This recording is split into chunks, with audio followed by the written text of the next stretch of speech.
1A. Describe the muster station. The muster station is a designated area on a ship where crew members and passengers gather during an emergency. It is clearly marked and usually equipped with life-saving appliances like life jackets. The muster station is essential for accountability, ensuring everyone on board is safe and accounted for during drills or actual emergencies. B. Procedure for different types of emergencies like fire alarm. Fire alarm is sound the alarm immediately if you discover a fire. Notify the bridge about the location and severity of the fire. Crew members should proceed to their muster station. Use fire extinguisher and fire hoses to combat the fire. It is safe to do so. Close all ventilation doors and hatches to contain the fire. Follow instruction from the bridge or the officer in charge. Next is the general alarm. The general alarm is sounded for various emergencies, not just fires. Crew members proceed to their muster station, perform a head count to ensure everyone is present, follow the captain's or officer instruction for further action. Next is abandon ship alarm. The abandon ship alarm is a sequence of 7 short blasts followed by 1 long blast.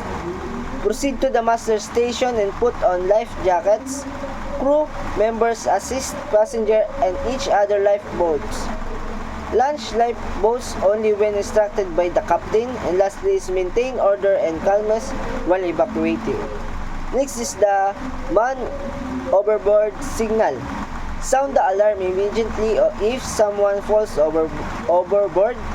Throw a life buoy or any flotation device to the person. Keep visual contact and point towards the person in the water. Notify the bridge and provide information about the incident. The ship will be maneuvered to retrieve the person from the water. And CO2, next is a CO2 alarm. The CO2 alarm indicates a fire suppression system is activated.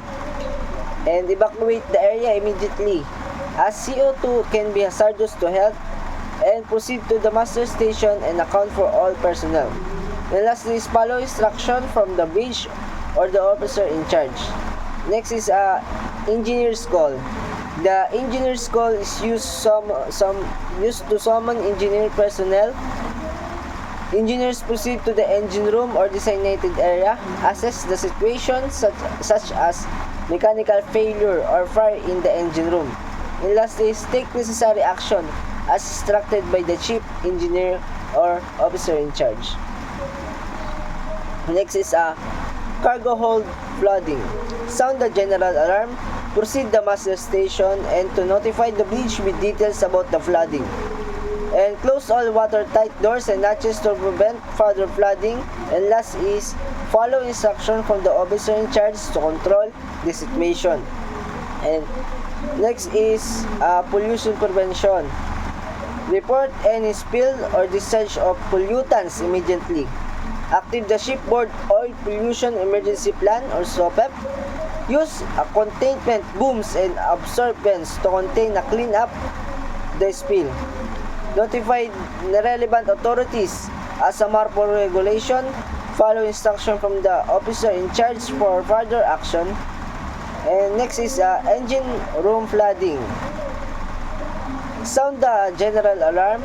Notify the bridge with details about the flooding. Close watertight doors to contain the flood. Use bridge pumps and other equipment to control the flooding. And last is the follow instruction from the chief engineer or officer in charge. And the next is the importance of training and drills. Training and drills are crucial for ensuring the safety and preparedness of the crew. Regular training session familiarize crew members with emergency procedures and equipment. Drills help to simulate real-life scenarios, allowing the crew to practice their response and coordination. The practices ensure that in the event of actual emergency, the crew can act quickly and efficiently minimizing risk and saving lives. Training also builds confidence, reduces panic, and enhancing teamwork, which is essential for effective crisis management.